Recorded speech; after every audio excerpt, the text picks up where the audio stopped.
നമസ്കാരം. തിരുവനന്തപുരം കാര്യവട്ടം ക്യാമ്പസിനുള്ളിൽ അസ്ഥികൂടം കണ്ടെത്തിയ സംഭവത്തിൽ അന്വേഷണം ഊർജിതമാക്കാനാണ് പോലീസിന്റെ നീക്കം. കണ്ണൂർ, എറണാകുളം എന്നിവിടങ്ങളിലേക്ക് അന്വേഷണം വ്യാപിപ്പിക്കും എന്നാണ് റിപ്പോർട്ടുകൾ. ഇനി ഇത് ആത്മഹത്യയാണെങ്കിൽ അയാൾ വിചിത്ര സ്വഭാവമുള്ള ആളാകാം എന്നാണ് പോലീസ് പറയുന്നത്. അങ്ങനെയാണെങ്കിലാണ് ഇത്തരമൊരു സ്ഥലവും ഈ രീതിയും തിരഞ്ഞെടുത്തതെന്നും പോലീസ് വ്യക്തമാക്കുന്നു. 2021 സംഭവം നടന്നത്. കോവിഡ് ലോക്ക്ഡൗൺ കാലമായതിനാൽ ഇവിടെ ജനത്തിരക്കുണ്ടാകില്ല. ജല അതോറിറ്റിയുടെ ഭൂനിരപ്പിലുള്ള പഴയ വാട്ടർ ടാങ്കിനുള്ളിൽ മുകളിലെ മാൻഹോളിന് താഴെയാണ് അസ്ഥികൂടം കണ്ടെത്തിയത്. ദ്രവിച്ച ഒരു കയറും കിട്ടിയിരുന്നു. അലുമിനിയം ഏണിയും അകത്തേക്ക് കെട്ടിയിറക്കിയിട്ടുണ്ട്. ഇത്രയും ബുദ്ധിമുട്ടി ഒരാൾ ആത്മഹത്യ ചെയ്യണമോ എന്ന് പോലീസിനോട് ചോദിച്ചപ്പോഴാണ് അയാൾ ചിലപ്പോൾ വിചിത്ര സ്വഭാവമുള്ള ആളാകും എന്ന് മാധ്യമങ്ങൾക്ക് മറുപടി നൽകിയത്. മുൻപ് വാട്ടർ ടാങ്കിന് സമീപം വലിയ മതിലുണ്ടായിരുന്നില്ല എന്നും അടുത്ത കാലത്താണ് ഇത് പണിഞ്ഞതെന്നും യൂണിവേഴ്സിറ്റി അധികൃതർ പോലീസിനെ അറിയിച്ചിട്ടുമുണ്ട്. ടെക്നോ പാർക്ക് ഭാഗത്തേക്ക് എളുപ്പമെത്താൻ മുൻപ് ഈ വഴി ആളുകൾ ഉപയോഗിച്ചിരുന്നുവെന്നും പറയുന്നു. ടെക്നോ പാർക്കിന് സമീപമായതിനാൽ പോലീസ് സംശയിക്കുന്ന അവിനാശ് എന്ന വ്യക്തിക്ക് ഈ സ്ഥലം പരിചയമുണ്ടാകാൻ ഇടയുണ്ടെന്നാണ് അന്വേഷണ ഉദ്യോഗസ്ഥർ പറയുന്നത്. 2021 മതിൽ ഇടിഞ്ഞു കിടക്കുകയായിരുന്നു. ആ സമയം ഈ കെട്ടിടം റോഡിൽ കൂടി പോകുന്നയാൾക്ക് കാണാമായിരുന്നു എന്നാണ് പ്രദേശവാസികളുടെ സാക്ഷ്യപ്പെടുത്തൽ. അമ്പലത്തിൻകര തൃപ്പാദപുരം റോഡ് വഴി ടെക്നോ പാർക്ക് ബാക്ക് ഗേറ്റിലേക്ക് പോകാൻ ഈ വഴി പലരും ഉപയോഗിക്കാറുണ്ട്. വലിയ അലുമിനിയം ഏണിയുമായി ഒരാൾ ആത്മഹത്യയ്ക്കായി എന്തിനെത്തി എന്നാണ് ഇനി അന്വേഷിക്കേണ്ടത്. മാൻഹോളിനുള്ളിൽ ഏണി ഇറക്കി അകത്ത് പരിശോധനയ്ക്ക് ഇയാൾ ഇറങ്ങിയത് എന്തിന്? അതാണ് ഏറ്റവും പ്രധാനപ്പെട്ട ചോദ്യം. ഇവിടെ ഒരു മാൻഹോളും വാട്ടർ ടാങ്കും ഉണ്ടെന്ന് പുറത്തുനിന്നും ആർക്കും അറിയില്ല. പരിചയമുള്ള വ്യക്തികൾക്ക് മാത്രമാണ് ഇത് അറിയാവുന്നത്. കോവിഡ് കാലത്തും സുരക്ഷാ പരിശോധന ക്യാമ്പസിൽ ഉണ്ടായിരുന്നു എന്നാണ് യൂണിവേഴ്സിറ്റി അധികൃതർ പറയുന്നത്.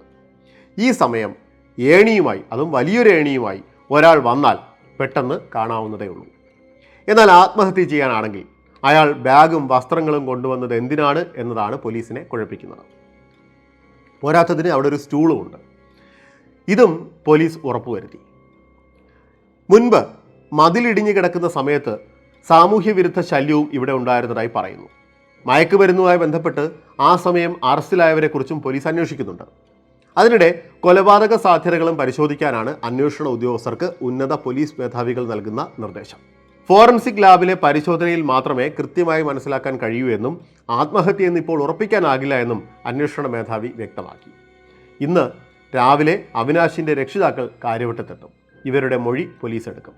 മകനെ കാണാതായിട്ട് എത്ര നാൾ, മകൻ എന്തെങ്കിലും പ്രശ്നങ്ങളുണ്ടായിരുന്നോ, വീട് വിട്ടുപോകാൻ കാരണം എന്താണെന്നിങ്ങനെ വിവിധ കാര്യങ്ങൾ പോലീസ് ആരായും. അവിനാശിൻ്റെ അച്ഛൻ്റെ രക്തസാമ്പിളും എടുക്കുന്നുണ്ട്. അസ്ഥികൂടത്തിൻ്റെ DNA പരിശോധനയും നടത്തും. അവിനാശിൻ്റേതാണോ എന്ന് തിരിച്ചറിയാനാണിത്. കൂടാതെ അസ്ഥികൂടത്തിൻ്റെ പഴക്കവും ഫോറൻസിക് പരിശോധനയിൽ വ്യക്തമാകും. നിലവിൽ ഏകദേശം 3 വർഷത്തെ പഴക്കമുണ്ടെന്നാണ് പോലീസ് പറയുന്നത്.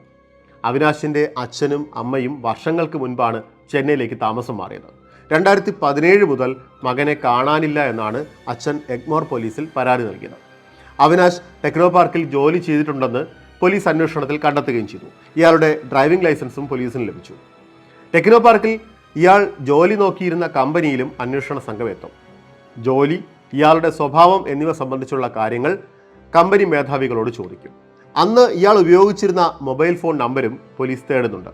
ഇത്രയും വർഷം ആയതിനാൽ ഈ നമ്പർ മറ്റൊരാൾക്ക് കമ്പനി നൽകിയിട്ടുണ്ടായിരിക്കാമെന്നും എന്നാൽ അന്നത്തെ ഫോൺ കോളിൽ നിന്ന് കൂടുതൽ വിവരം ലഭിക്കും എന്ന പ്രതീക്ഷയിലുമൊക്കെയാണ് പോലീസ്. മെഡിക്കൽ കോളേജ് മോർച്ചറിയിൽ സൂക്ഷിച്ചിരിക്കുന്ന അസ്ഥികൂടം പോസ്റ്റ്മോർട്ടത്തിന് ശേഷം പോലീസ് ഫോറൻസിക് ലാബിലേക്ക് മാറ്റും. അസ്ഥികൾക്ക് ഒടിവുകൾ വന്നിട്ടുണ്ടെങ്കിൽ പോസ്റ്റ്മോർട്ടം പരിശോധനയിൽ അറിയാമെന്നാണ് പോലീസ് നൽകുന്ന വിവരം. ആത്മഹത്യയാണെന്ന് കഴിഞ്ഞ ദിവസം പോലീസ് പറഞ്ഞുവെങ്കിലും ഇക്കാര്യം ഉറപ്പിച്ചിട്ടില്ല. കൊലപാതകത്തിലേക്ക് ബന്ധപ്പെടുന്ന തെളിവുകൾ നിലവിൽ ലഭിച്ചിട്ടില്ല എന്ന് അന്വേഷണ സംഘം വ്യക്തമാക്കുന്നു. കാക്കനാടും അവിനാശിന് താൽക്കാലിക വിലാസം ഉണ്ടായിരുന്നതായി പോലീസ് കണ്ടെത്തിയിട്ടുണ്ട്. ഇൻഫോ പാർക്കിലും ഇയാൾ ജോലി ചെയ്തതായി പോലീസ് മനസ്സിലാക്കുന്നത് ഇങ്ങനെയാണ്.